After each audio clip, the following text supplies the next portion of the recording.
कांग्रेस को नया प्रदेश अध्यक्ष और नेता प्रतिपक्ष कब मिलेगा और कौन होगा, ये सवाल हर किसी के जहन में है। इन सवालों को उठते हुए काफी वक्त बीत गया, लेकिन अभी तक इसका सही जवाब नहीं मिला तो सिर्फ ये कि पार्टी जल्द दोनों पदों पर फैसला लेगी। लेकिन अब की बार कांग्रेस में नेता प्रतिपक्ष और प्रदेशाध्यक्ष पद को लेकर खासी हलचल देखी जा रही है। ऐसे में माना जा रहा है कि कभी भी नेता प्रतिपक्ष और प्रदेश अध्यक्ष पद के लिए नेताओं के नाम के ऐलान हो सकते हैं। माना जा रहा है कि कांग्रेस बिहार चुनाव से पहले हरियाणा में नया प्रदेश अध्यक्ष चुन सकती है। बताया यह भी जा रहा है कि पार्टी ने बिहार में होने वाली कांग्रेस वर्किंग कमेटी की बैठक के लिए बुलाया गया है। इस मीटिंग में पूर्व मुख्यमंत्री भूपेंद्र सिंह हुड्डा को भी निमंत्रण मिला है। चर्चा है कि कांग्रेस प्रभारी बीके हरिप्रसाद ने भूपेंद्र सिंह हुड्डा के नाम को सीएलपी लीडर के तौर पर आगे बढ़ाया है। बिहार मीटिंग में सांसद कुमारी शैलजा और राज्यसभा सांसद रणदीप सुरजेवाला को भी बुलाया गया है। तो हरियाणा में विधानसभा चुनाव को लगभग 10 महीने बीत चुके हैं, लेकिन अभी तक नेता प्रतिपक्ष का चयन नहीं हो पाया है। इसके अलावा चुनाव में मिली हार के बाद से ही कांग्रेस के प्रदेश अध्यक्ष को बदलने की अटकलें भी तेज थीं। माना जा रहा है कि पार्टी दोनों पदों के लिए नामों को लगभग फाइनल कर ली है, बस मुहर लगनी बाकी है। प्रदेश अध्यक्ष पद के लिए कांग्रेस में कई नेताओं के नामों की चर्चा है, तो नेता प्रतिपक्ष के लिए भूपेंद्र सिंह हुड्डा सबसे मजबूत माने जा रहे हैं। आज इसी मुद्दे पर हम चर्चा करेंगे, लेकिन उससे पहले कुछ सवाल हैं कि क्या बिहार चुनाव से पहले हरियाणा कांग्रेस में बड़ा बदलाव होगा? हरियाणा कांग्रेस का नया अध्यक्ष कौन होगा? कांग्रेस किसे सौंपेगी नेता प्रतिपक्ष की जिम्मेदारी? प्रदेश अध्यक्ष और नेता प्रतिपक्ष के चयन में क्या अड़चन आएगी? तो ये वो तमाम सवाल होंगे जो आज की इस चर्चा में हम अपने मेहमानों से भी पूछेंगे। तो ये सवाल इस वक्त आपकी टीवी स्क्रीन पर हम आपको दिखा रहे हैं कि आखिर क्या बिहार चुनाव से पहले हरियाणा कांग्रेस में बड़ा बदलाव हो सकता है? कौन होगा हरियाणा कांग्रेस का नया अध्यक्ष, नया प्रदेश अध्यक्ष और नेता प्रतिपक्ष? क्योंकि नेता प्रतिपक्ष को लेकर यहां पर सबसे मजबूत दावेदार भूपेंद्र हुड्डा माने जा रहे हैं। आखिर कांग्रेस किसे सौंपेगी नेता प्रतिपक्ष की जिम्मेदारी? क्या भूपेंद्र हुड्डा ही वो चेहरा होंगे या फिर एक नए चेहरे को इस बार मौका दिया जाएगा? प्रदेश अध्यक्ष और नेता प्रतिपक्ष के चयन में आखिर अड़चन क्या आ रही है, ये भी आज की इस चर्चा में हम अपने मेहमानों से समझेंगे। खासतौर पर जो हमारे साथ कांग्रेस के जो प्रवक्ता जुड़ेंगे, हम उनसे ये चीज जानने की पूरी कोशिश करेंगे। तो क्या बिहार चुनाव से पहले बड़ा बदलाव हरियाणा कांग्रेस में हो सकता है? ये इस वक्त सबसे ज्यादा जो कयास है वो लगाए जा रहे हैं और इन चीजों की संभावनाएं भी काफी प्रबल होती नजर आ रही हैं, क्योंकि हरियाणा में विधानसभा चुनाव हुए 10 महीने हो चुके, नई सरकार का गठन हो चुका है, लेकिन उसके बावजूद नेता प्रतिपक्ष का ना चुना जाना, इसको लेकर तमाम सवाल हर दिन खड़े होते हैं। लेकिन सिर्फ आश्वासन मिलता है कांग्रेस की तरफ से, हरियाणा कांग्रेस की तरफ से लगातार आश्वासन मिलता है कि अब चुन लिए जाएंगे, तब चुन लिए जाएंगे, मीटिंग हो रही है, नाम फाइनल ही समझिए, बस मुहर लगने की देरी है। लेकिन इन तमाम अटकलों पर आखिर विराम कब लगेगा? ये तमाम बातें आखिर कब जाकर पूरी तरह से सच साबित होंगी? क्या वाकई नाम फाइनल है, सिर्फ मुहर लगने की देरी है? यह भी एक बड़ा सवाल है। तो आखिर नेता प्रतिपक्ष और प्रदेश अध्यक्ष को लेकर चल रही ये खींचतान कब ये थमने वाली है? तो दो सहयोगी हमारे साथ जुड़ चुके हैं। हमारे ब्यूरो चीफ दीपक शर्मा हमारे साथ जुड़ चुके हैं और चंडीगढ़ से हमारे सहयोगी साहिल रुखाया हमारे साथ जुड़ चुके हैं। सबसे पहले दीपक, मैं आपका रुख करूंगी। आज हम इसी बात पर चर्चा भी करेंगे, मेहमानों से भी हम ये जानने की कोशिश करेंगे कि नेता प्रतिपक्ष और प्रदेश अध्यक्ष को लेकर जो ये अटकलें चल रही हैं, अब तब वाली जो स्थिति बनी हुई है, ये कब फाइनल होगी? कब ये जो कॉमा वाली सिचुएशन चल रही है, कब फुल स्टॉप में बदलेगी?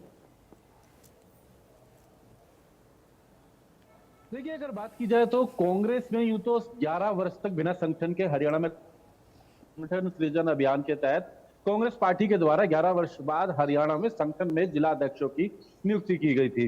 लेकिन अब उसके बाद दो और मुद्दे यहाँ पर सबसे बड़े रहते थे। प्रतिपक्ष हरियाणा में विधानसभा में और मुख्य विपक्षी पार्टी क्योंकि कांग्रेस है, साल होने वाला है, अक्टूबर में 1 साल हो जाएगा विधानसभा चुनाव को अगर बात की जाए तो। लेकिन 1 साल में भी प्रतिपक्ष का निर्णय नहीं लिया गया कि उनकी तरफ से कांग्रेस का जो विधायक दल का नेता है वो कौन होगा। ये लेकिन चर्चाओं का दौर था, हालांकि इसमें कोई दो राय नहीं, भूपेंद्र सिंह हुड्डा का नाम लगभग तय है। बीच में कई बार नाराजगियां चली, कई नाम आए, कभी चंद्रमोहन का नाम आता था, कभी अन्य नेताओं के नाम आते थे, लेकिन आखिरकार जो नाम एक है वो भूपेंद्र सिंह हुड्डा का नाम लगभग तय है। लेकिन लगभग तय होने के बावजूद भी 1 वर्ष हो चुका है, लेकिन अब कहा जा रहा है कि जल्द निर्णय होगा। और दूसरी एक और बात थी कि चुनाव के बाद जिम्मेदारी प्रदेश कांग्रेस अध्यक्ष पद बदलने की बातचीत थी, लेकिन वो भी लंबे समय तक चर्चाओं में रही। लेकिन कोई बात नहीं। और आखिरकार अब पार्टी के द्वारा हाल ही में जब संगठन सृजन अभियान चलाया गया, उसमें ये निर्णय लिया गया था कि अब प्रदेश अध्यक्ष की भी नियुक्ति होगी जिला अध्यक्षों के बाद। लेकिन ऐसे में ओबीसी वर्ग से जो अदर बैकवर्ड क्लास है उससे जुड़ा कोई व्यक्ति, और खासकर अहिरवाल से हो, ये भी एक बात रखी गई थी। तो उसमें 3 नाम पार्टी के सामने आए थे। पहला नाम राव दान सिंह, राव दान सिंह जो अगर बात करें तो दूसरा नाम अगर बात की जाए तो चिरंजीव राव, और तीसरा राव नरेंद्र। इनमें चिरंजीव राव की बात की जाए तो पूर्व मंत्री कैप्टन अजय यादव का बेटे हैं। लालू प्रसाद यादव का अगर बात की जाए तो दामाद है। राव दान सिंह काफी सीनियर नेता है, कई बार के विधायक है। दूसरा राव नरेंद्र जो पहले 2 बार विधायक भी रहे। लेकिन ऐसे में जब तमाम चर्चाओं की बात आई तो राव दान सिंह भूपेंद्र सिंह हुड्डा के ही करीबी माने जाते हैं। गुटबाजी सबसे बड़ी बात आ जाती है तो उनके माने जाते हैं। कैप्टन अजय यादव हालांकि वो किसी गुट के नहीं है, और ऐसे में पिछले काफी समय से भले वो पहले भूपेंद्र हुड्डा से नाराजगी जताते हो, लेकिन अब वो सॉफ्ट रहे।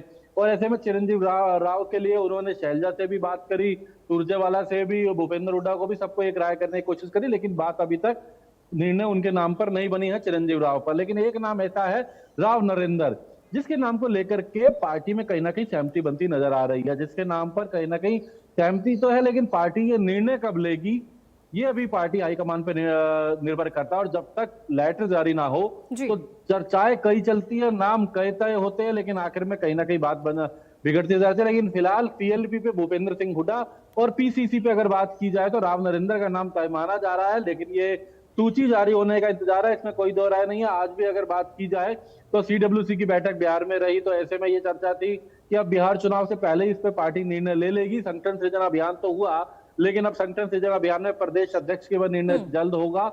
नाम तय है, नाम तो 1 साल से भूपेंद्र सिंह हुड्डा का भी सीएलपी के तौर पे तय है। और ये कहा जाता है कि अगर तय ही है तो फिर क्यों नाम नहीं आया 1 साल में। लेकिन इसमें कोई दो राय नहीं, इस बार भी भूपेंद्र सिंह हुड्डा सीएलपी और पीसीसी के तौर पर राव नरेंद्र का नाम काफी मजबूती से है। लेकिन कब जल्द जारी होगा इसका इंतजार सभी को है। और कहा जा रहा है कि बिहार चुनाव से पहले इन नामों का बिल्कुल दीपक, देखिए ये 2 नाम, एक नाम नेता प्रतिपक्ष के तौर पर और दूसरा नाम प्रदेश अध्यक्ष के तौर पर, हम बहुत समय से सुनते चले आ रहे हैं। आखिर इन नामों पर वो पक्की मुहर कब लगेगी इसका इंतजार मुझे लग रहा है पूरी हरियाणा कर रही है, और खासतौर पर सत्ता पक्ष यानी बीजेपी सबसे ज्यादा इसका इंतजार कर रही है। साहिल, मैं आपसे समझना चाहूंगी, ये हलचल हम पहले भी कई बार देख चुके हैं, सुन चुके हैं, आप ग्राउंड पे हैं, आप इन चीजों को बेहतर तरीके से समझ पाएंगे, समझा पाएंगे। ये 2 नामों को लेकर पूरी चर्चा चल रही है, अटकलें खूब लग रही हैं। 1 साल से हम ये चीज सुन रहे हैं कि भूपेंद्र हुड्डा नेता प्रतिपक्ष हो सकते हैं, यानी कहा जाए 99.9% उनको लेकर ये पुख्ता तौर पर है। लेकिन अभी भी 1% की जो संभावनाएं हैं वो क्या किसी और नाम को लेकर बन सकती है? बिल्कुल वाजिब सवाल किया। जिस तरीके से आपने कहा कि और दूसरे नाम को लेकर भी कोई सहमति बन सकती है, अभी जिस तरीके से पूरी तरीके से फाइनलाइज नहीं हो पाया, क्योंकि जिस तरीके से हरियाणा विधानसभा चुनाव कांग्रेस के हारने के बाद प्रदेश अध्यक्ष और सीएलपी का फैसला जो है वो काफी टाइम से लंबित था। तो ऐसे में लगातार ये कयास लगाए जा रहे थे कि पार्टी हाईकमान जो है वो जल्द ही निर्णय ले लेगी, क्योंकि चंडीगढ़ के अंदर भी कई बैठकें हुई विधानसभा चुनाव के बाद जब कांग्रेस हारी। तो उसके बाद चंडीगढ़ के सेक्टर 9 स्थित कांग्रेस का जो पार्टी कार्यालय है वहां बैठकें हुई। जिस तरीके से पर्यवेक्षक के तौर में बड़े बड़े लीडर भी आए, वहां तमाम कांग्रेस के विधायक भी जो है वो पहुंचे थे। तो उनसे राय ली गई थी, राय लेकर पूछा गया था कि कौन सीएलपी का लीडर होना चाहिए। तो तमाम विधायकों की ओर से अपनी राय दी गई। ज्यादातर विधायक जो है वो भूपेंद्र सिंह हुड्डा के पक्ष में थे और उनका साफ तौर पर कहना था कि भूपेंद्र सिंह हुड्डा ही हमारे सीएलपी लीडर है। हालांकि जो आखिरी निर्णय है वो पार्टी हाईकमान ने लेना है। तो ऐसे में अब जिस तरीके से ये जो 2 जिस तरीके से भूपेंद्र सिंह हुड्डा का नाम जो है सीएलपी के लिए बताया जा रहा है कि फाइनलाइज हो चुका है, लेकिन अभी तक इसकी आधिकारिक जो है घोषणा नहीं हुई। दूसरा जिस तरीके से जो प्रदेश अध्यक्ष के लिए राव नरेंद्र का नाम चल रहा है, तो ये भी राजनीतिक गलियारों में लगातार 2 दिन से इन नामों की चर्चा चल रही है। और सूत्र ये भी बता रहे हैं कि राव नरेंद्र का नाम जो है वो हरियाणा प्रदेश के अध्यक्ष के लिए फाइनलाइज हो चुका है, लेकिन अभी तक इसकी भी बिल्कुल साहिल, बहुत शुक्रिया, आपको बीच में रोकना पड़ रहा है क्योंकि चर्चा का भी वक्त हो गया है। दो खास मेहमान हमारे साथ जुड़ रहे हैं। बहुत शुक्रिया दीपक आपका और साहिल आपका भी तमाम बातचीत के लिए। तो दो खास मेहमानों से आपका सबसे पहले परिचय करवाते हैं जिनके साथ हम आज के इस चर्चा की शुरुआत करेंगे। विदु रावल जी हमारे साथ जुड़ चुके हैं बीजेपी प्रवक्ता के तौर पर। विदु रावल जी बहुत स्वागत आपका। और दिनेश अग्रवाल जी हमारे साथ जुड़ चुके हैं कांग्रेस प्रवक्ता के तौर पर। दिनेश अग्रवाल जी आपका भी बहुत स्वागत। चूंकि सबसे पहले दिनेश अग्रवाल जी सवालों की शुरुआत में आपसे ही करूंगी। नेता प्रतिपक्ष और प्रदेश अध्यक्ष, ये दो पद ऐसे हैं जिनको लेकर हरियाणा में अटकलों का जो दौर है वो थम नहीं रहा है। नाम कई सामने आ रहे हैं, लेकिन नेता प्रतिपक्ष के तौर पर भूपेंद्र हुड्डा जी का नाम और प्रदेश अध्यक्ष के तौर पर रावदान सिंह का नाम, और ये जो नाम है आखिर इन पर पक्की मुहर कब लगेगी, जनता भी जानना चाह रही है, पूरा हरियाणा ये जानना चाह रहा है। पूर्वा जी आपको नमस्कार, आपके माध्यम से आपके सभी दर्शकों को नमस्कार जी। देखिए, जैसा कि आपके रिपोर्टर्स ने भी एक बात कही कि हरियाणा में नहीं पूरे देश में कांग्रेस का जो संगठन सृजन अभियान चल रहा है उसके तहत हमने अभी तक अपने जिलों के अंदर अपने अध्यक्षों का चुनाव किया है और अब प्रदेश अध्यक्ष का चुनाव निश्चित तौर पर हमारा जो एआईसीसी है बहुत जल्दी वो नाम घोषित कर देगा। और मेरा कहना इस बात को लेकर है कि बहुत जल्दी वो लिस्ट आ जाएगी और सबसे पहले मेरे पास आने से पहले आपके पास ही आएगी, क्योंकि मीडिया को पहले खबर मिलती है, हमें बाद में मिलती है। पर साथ में मैं एक बात तो बार बार कहना चाहूंगा, मुझे इस बात से कोई गुरेज नहीं है कि आप ये प्रश्न क्यों करते हो, आपका राइट है, आप बार बार पूछिए। परंतु भारतीय जनता पार्टी जेपी नड्डा का कार्यकाल खत्म हुए बहुत लंबा समय हो गया, बार बार चर्चाएं चलती हैं। उनके बारे में कभी भी मीडिया में इस तरीके की बात नहीं आती जितनी हरियाणा के कांग्रेस के अध्यक्ष के बारे में। अगर हमारा नेता प्रतिपक्ष नहीं बना अभी तक, जबकि हम बार बार कहते रहे कि हमारे 37 के 37 विधायक सक्षम हैं और हमारे 37 में से 32 विधायकों ने हाईकमान को बकायदा अपना आवेदन दिया हुआ है कि चौधरी भूपेंद्र सिंह हुड्डा को सीएलपी लीडर बनाया जाए। और क्योंकि वो 2 बार सीएम रहे, नेता विपक्ष रहे और उन्होंने अभी तक जितने भी सेशन के हाउस हुए उसके अंदर उन्होंने एज ए पार्टी लीडर उन्होंने उसको फ्रंट फुट पे आके उन्होंने जनता की जितनी समस्याएं थी वो उनके ऊपर खुलकर बोला और एक एक समस्या उन्होंने उठाई है। और आज पार्टी का संगठन हमारा हरियाणा प्रदेश के हर जिले में जनता की समस्याओं को सड़क पर उठाने का काम कर रहा है। पर अपूर्वा जी, मेरा आपसे निवेदन इस बात को लेकर है, ये पार्टियों के संगठन तो बनते रहेंगे, बदलते रहेंगे, नेता नए आते रहेंगे, जुड़ते रहेंगे, बदलते रहेंगे, परंतु मूल समस्या इस बात की है कि हरियाणा में सरकार को गठित हुए 1 वर्ष का समय हो गया और इस 1 वर्ष के समय में जितनी समस्याएं आज सिर पर खड़ी हैं, भारतीय जनता पार्टी जब कोई बात उठाती है और जब वो उसके अंदर कामयाब नहीं होती तो वो दूसरा मुद्दा ले आती है, दूसरा कामयाब नहीं होता तो तीसरा ले आती है। अब देखिए, काफी लंबे समय से बात चल रही थी कि हरियाणा प्रदेश की हजारों बसों के ऊपर बहुत बड़े बड़े विज्ञापन ड्रोन दीदी के लगे हुए थे कि 8 लाख का ड्रोन मुफ्त मिलेगा। ये विषय नहीं है आज की चर्चा का, मेरा निवेदन नहीं, ठीक है विदु रावल जी, समय उनको दिया है मैंने, समय उनको दिया है, वो बात अपनी पूरी कंप्लीट करें। मंच का दुरुपयोग ना करें, नहीं, ठीक है, हाईजैक ना किया जाए। मैं ध्यान दिलाना चाहता हूं अपूर्वा जी, आपसे विनम्र निवेदन करता हूं। ठीक है विदु रावल जी, मैं हूं यहाँ पर, मैं इसीलिए बैठी हूँ, मुझे डिसाइड करने दीजिए प्लीज सर, मुझे डिसाइड करने दीजिए। मुझे जहां लगेगा कि वो विषय से डिरेल हो रहे हैं, मैं वहीं ठीक है। अपूर्वा जी, मैं तो आपसे निवेदन कर रहा हूँ, बिल्कुल सर, मैं आपका निवेदन भी सुन रही हूँ। ठीक है सर, मुझे जहां लगेगा कि वो डिबेट से डिरेल हो रहे हैं, मैं वहीं उनको रोक दूंगी। ठीक है, नहीं सर, देखिए अब ये रिवेंज वाली सिचुएशन लेके मत बैठिए सर, दिलों में ऐसे बदले की भावना लेके मत बैठिए। दिनेश अग्रवाल जी, आप अपनी बात कंप्लीट करिए। सवाल मेरा बहुत सिंपल सा था, आखिर कब इस पूरे अटकलों पर विराम लगेगा, कब आप ये फैसला लेंगे? कि आपने अभी ये कहा कि बार बार ये कहा जाता रहा है कि अभी आ जाएगी, जल्दी आ जाएगी, लिस्ट आ जाएगी। मैं उन बातों को नहीं कह रहा, मैं आपसे एक ही बात कह रहा हूं कि ये अधिकार कांग्रेस पार्टी के संगठन के अंदर केवल ऑल इंडिया कांग्रेस कमेटी को है और एआईसीसी जब भी उसका फैसला करेगा वो सबसे पहले लिस्ट आपके पास आएगी। चलिए ठीक है, यानी आपका ये जवाब है मेरे उस सवाल का, ये जवाब आपका है कि परेशान होने की जरूरत नहीं है, बीजेपी को परेशान होने की जरूरत नहीं है, जैसे फैसला आएगा, आला कमान जैसे फैसला लेगा वो लिस्ट सामने आ जाएगी। विदु रावल जी, दिनेश अग्रवाल जी कह रहे हैं कि जैसे ही फैसला लिया जाएगा, यानी उनका ये कहना है कि जल्द से जल्द फैसला ले लिया जाएगा, लिस्ट आ जाएगी, हम बता देंगे। बीजेपी क्यों परेशान हो रही है? और फिर उनका यह भी सवाल था कि हमारी ही इतनी चर्चा क्यों हो रही है? जेपी नड्डा जी का भी कार्यकाल खत्म हो गया है, लेकिन आप अभी तक नया आप भी नहीं चुन पा रहे हैं। देखिए, ये तो चैनल डिसाइड करता है कि किन विषयों पर जो है डिबेट करनी है। और रही परेशानी की बात, तो इस डिबेट के खत्म होने तक दर्शक जान लेंगे डिसाइड करता है, तो चैनल के मुद्दे पर रहना। परेशान कौन हुआ है और कौन परेशान नहीं। ठीक है दिनेश अग्रवाल जी, ये दर्शक चैनल के मुद्दे पर। अरे सर ठीक है, मैं बैठी हूँ, मैं मुझे डिसाइड करने दीजिए सर प्लीज। अब आप ये भी डिसाइड कर लेंगे सर, फिर तो कैसे चलेगा? रुक जाइए सर, आपने अपनी बात कंप्लीट की, विधु रावल जी को भी मुझे सुनने दीजिए।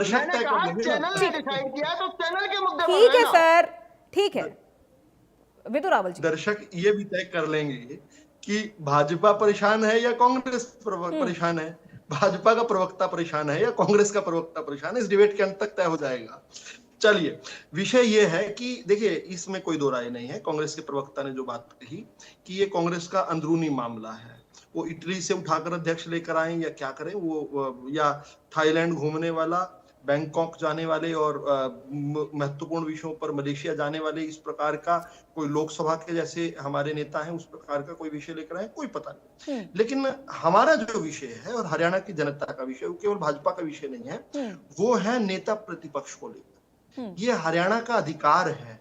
हरियाणा की जनता ने जिस प्रकार का जनादेश दिया, उस नाते से हरियाणा की जनता का एक अधिकार है कि उसको एक नेता प्रतिपक्ष मिले जो उनके लिए आधिकारिक तौर पर विषय रखे।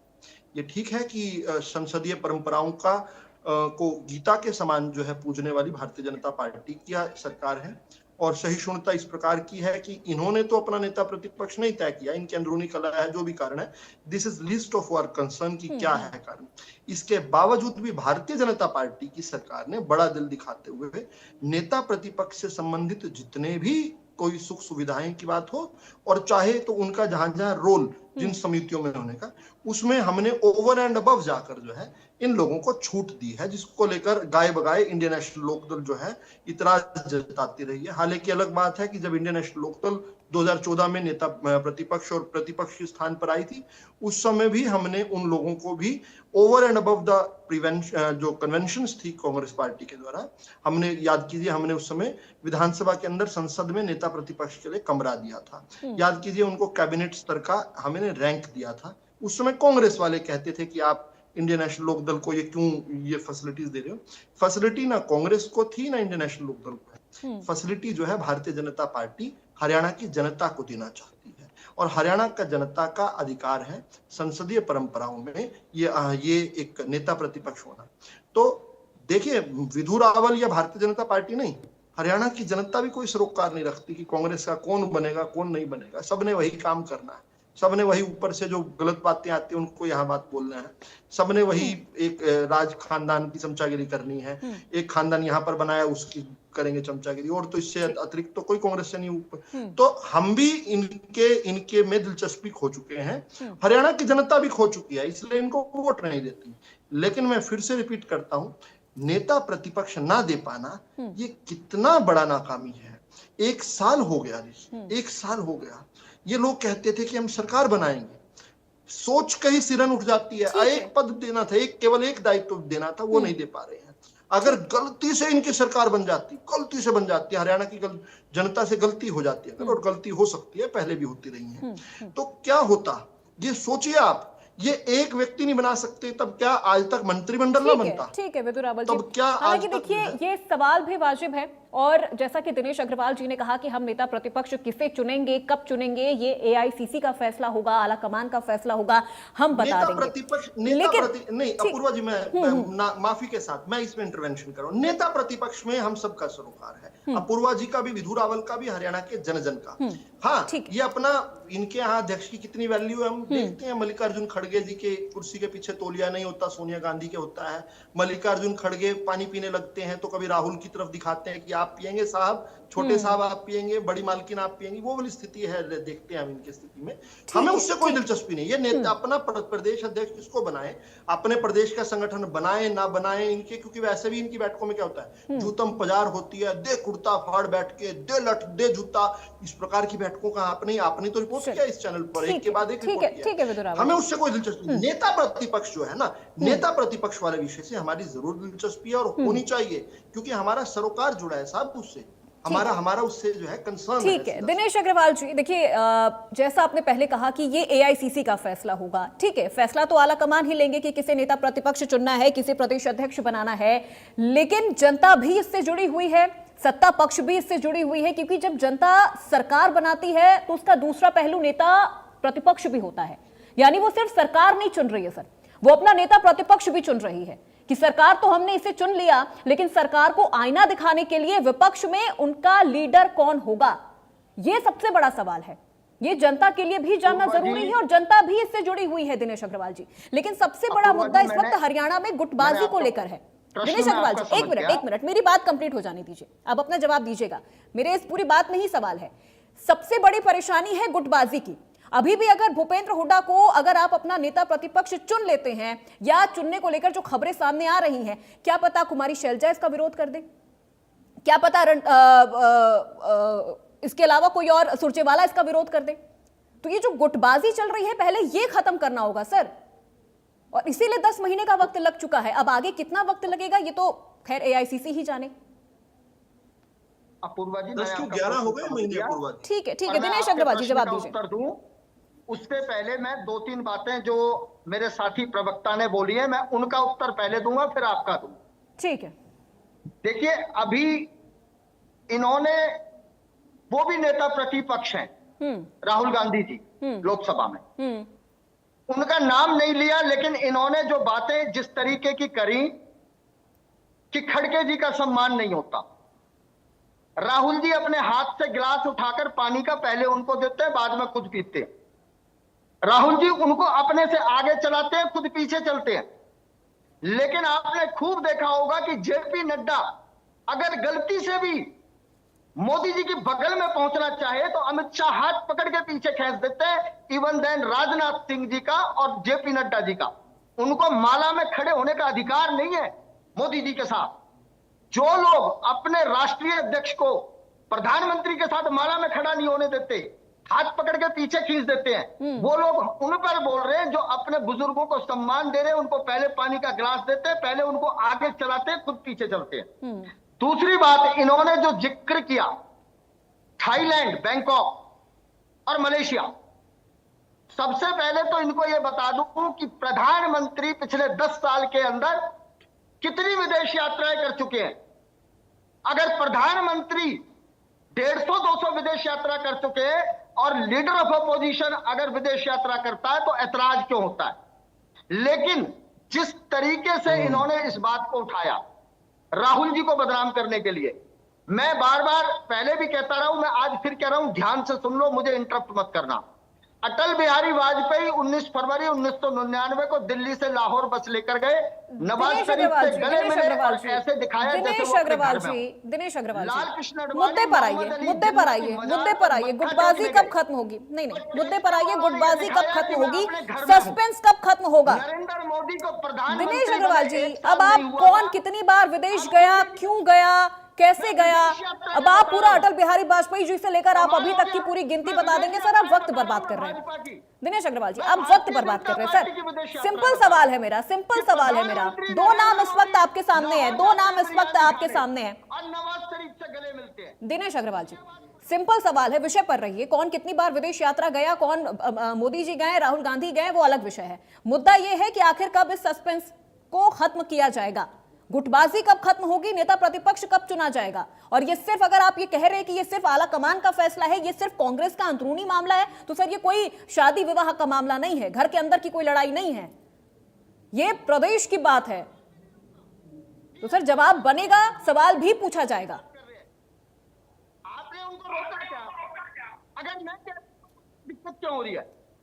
मैं ये कह रहा हूं, यासीन मलिक को पासपोर्ट बना के किसने दिया? अटल बिहारी वाजपेयी ने।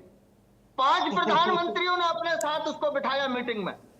अगर गलती से वो मनमोहन सिंह के साथ खड़े हो गए तो हमारे को देशद्रोही कह दिनेश दिया अग्रवाल जाता जी, है। बस एक जबकि मिनट है मनमोहन आपके सिंह पास, का आखिरी के 1 मिनट है। अगर आप मेरे सवाल का जवाब देना चाहें, वाजिब समझे तो प्लीज उस पर जवाब दें। कभी पाकिस्तान नहीं गए। इस पे आप जवाब दें। और देश का प्रधानमंत्री वो रेड कारपेट बिछाता है, अपने शपथ ग्रहण समारोह में नवाज शरीफ को बुलाता है, और वो लोग हमको कहते हैं देशद्रोही है। 26 भारतीयों की हत्या करने वाला पाकिस्तान, जब आप ऑपरेशन सिंदूर चलाते हैं और उसके बाद आप उसी के साथ क्रिकेट मैच खेलते हैं, और उसके अंदर आपके गृह मंत्री का बेटा और आपके अनुराग ठीक है ठाकुर। दिनेश अग्रवाल जी, बीच में आपको रोक रही हूँ, वक्त इतनी इजाजत दे रहा है इस चर्चा के लिए। बहुत शुक्रिया विदुरावल जी आपका, दिनेश अग्रवाल जी आपका हमारे साथ इस चर्चा में जुड़ने के लिए। तो देखिए, सस्पेंस अभी भी बना हुआ है, कौन होगा नेता प्रतिपक्ष, कौन होगा प्रदेश अध्यक्ष। इस सस्पेंस से विराम कब लगेगा, ये पर्दा कब उठेगा, आखिर देखने वाली बात होगी। क्योंकि